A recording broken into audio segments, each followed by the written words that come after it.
It started innocently enough. I was sitting in a cafe in a city I didn't recognize, but it felt comfortable to me, like a home I haven't been to yet. There were people all around me talking to each other about their lives. The news is on the TV in the corner, and I'm holding a newspaper. Everything my subconscious needs to set up the plot. How convenient. First, it's the newspaper. My eyes focus on a bunch of headlines about people who've gone missing without a trace. Mostly joggers and cyclists, all reported to have disappeared early in the morning. Next is the news on the TV, an interview with the loved ones of one of the people who has gone missing, followed by some made-up bullshit about a potential serial killer and how citizens can protect themselves. Must have been CNN. Finally, it's the people around me. A pair of women talking about a mysterious building on such and such street with doors that never seem to open. Being asleep and an idiot, it seems like a good idea to me to investigate this building myself, to see if it has anything to do with the disappearances.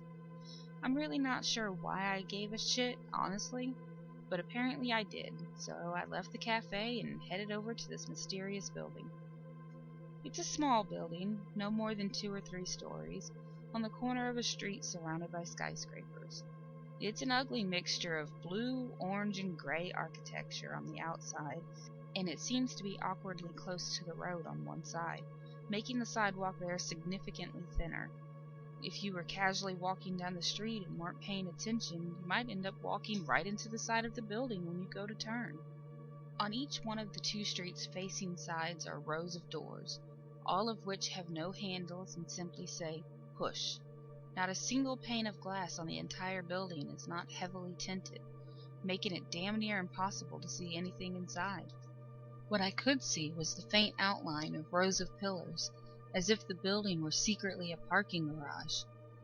Again, being asleep and an idiot, I decided to try and enter the building to see what's going on inside. But when I tried to push one of the doors open, my hands passed right through it. I could see them, barely, on the other side through the tinted blue glass of the door. I pulled them back and inspected. Nothing seems wrong. The door just seemed to have no physical presence. It was just an illusion or a hologram. I reached my hand through again, somewhat mesmerized by the illusion. Only this time, I felt something tug on my hand and pull the rest of me through the illusionary door. I screamed, more out of surprise than actual terror at this point, but when I was completely on the other side, inside the building, I was more surprised to see there was no one there. In fact, there was nothing there. The building was empty. There was no furniture to be seen anywhere. Just plain white walls, a white floor, a white ceiling, and rows of white pillars. Everything is perfectly, spotlessly white. I turn around to leave only to find out there is a solid white wall behind me. There are no doors, no tinted glass, just a white wall. I beat my fist against the wall where the door should have been, hoping that I could pass through the wall again or break the glass that should have been there. But all I could hear in response was a solid thud as my hand bounced harmlessly off the thick white wall. I was trapped. Like most people in this situation, I promptly freaked the fuck out. I screamed for help and beat my fists against the wall until I ran out of breath. Then I took a deep breath and turned back around, only to see the same exact white interior that I had seen when I was pulled into the building. Everything is so impossibly white. There are no distinguishing marks on anything.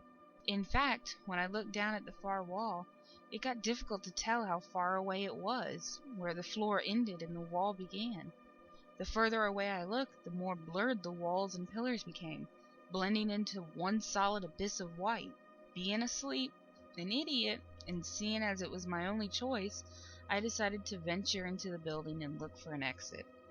While the entrance area was somewhat well defined, the further into the building I went, the more of a maze it became. I quickly lost track of where I began and found myself surrounded by white walls and pillars in every direction for as far as I could see. Despite this, I am keeping fairly calm. I held to the right wall rule to try and navigate the building, until it becomes clear that it isn't a proper maze and I was likely walking in circles. Just as I am losing hope of finding an exit, I turned a corner and see something that isn't perfectly white.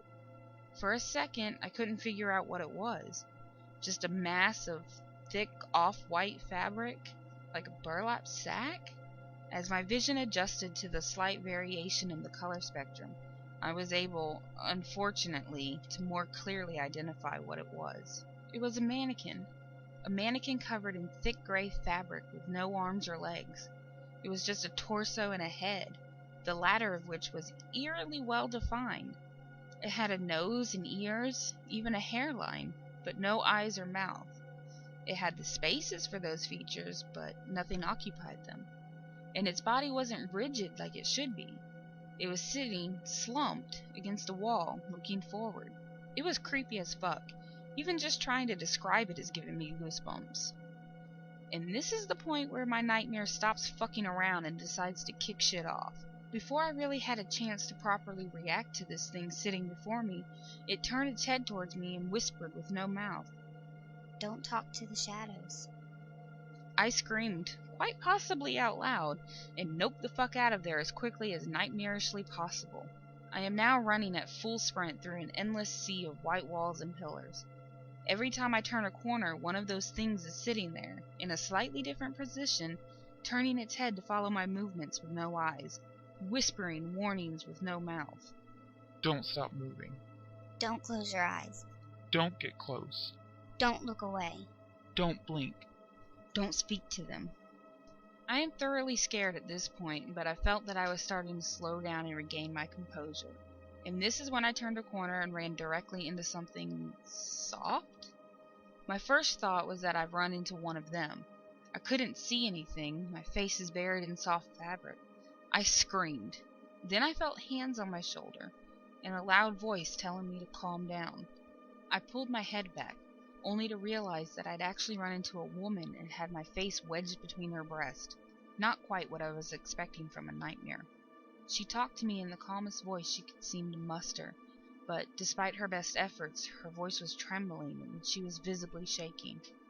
She looked to be wearing an exercise outfit. Actually, she looked a lot like a jogger. She was bleeding slightly from her hairline and was repeating over and over again, "Please calm down." I did my best to comply. After a couple seconds of silent recomposing, I introduced myself and apologized. She introduced herself as well and accepted my apology. I quickly asked her if she knows what's going on. Just the sight of her and the variation she brings to the color spectrum were enough to keep me calm. She explained as best she could. "I don't know how long you've been here, but since you were so scared, I assume you saw them. I don't know what to call them. It doesn't matter. No matter where you go in here, they'll always be around the next corner. They will always be watching. They will always be whispering. You need to listen to them. They aren't trying to trick you. They're trying to warn you. Whatever you do, don't close your eyes, because it doesn't matter if they can see you." And then I blinked, and as I opened my eyes, the feel of hands on my shoulders faded away, and I was greeted by one of them, balancing on no legs just inches from my face, and it whispered, "It only matters if you can see us." I screamed, scrambled backwards as fast as I could, and noped the fuck out of there as fast as I could. Running at full sprint again, through an endless sea of white walls and pillars. With each turn they appear again, but more of them now, not just one anymore. Some were sitting, some were balancing on the bottom of their torsos. All of them were whispering. They were all warning me, telling me to stop, to turn back, to keep my eyes open. And suddenly I rounded a corner and was confronted by something that wasn't perfectly white. It was one of them, but it had arms and legs, elongated and unnatural. Its fabric was a dark shade of gray with patches of pale crimson. Where the others had flat fabric for eyes, this one had deep cuts into its fabric with nothing but empty black within them. It was standing casually, with its arms at its sides, staring directly at me. It was surrounded by the mannequins I'd been running from. They were still whispering, but much louder now, like muffled screams. Don't look away. Don't close your eyes. Don't let it touch you. Don't let it follow you. Before I'd realized what was happening, I had blinked, and my eyes were closed. I was so terrified that I just kept them closed and prayed that nothing would happen. The whispers fell quiet and the air went still, and the feeling of my body shaking stopped. And then I heard a voice, little more than a whisper, and it said, When you wake, look into the shadows and ask me if I am there. and then I woke up. I was shaking and I couldn't think straight. Those last words kept ringing through my head. So, being awake and an idiot, I looked into the shadows past the foot of my bed and asked, Are you there? A few seconds passed and nothing happened. I breathed a sigh of relief, but then I heard a voice, little more than a whisper. Don't close your eyes. I haven't.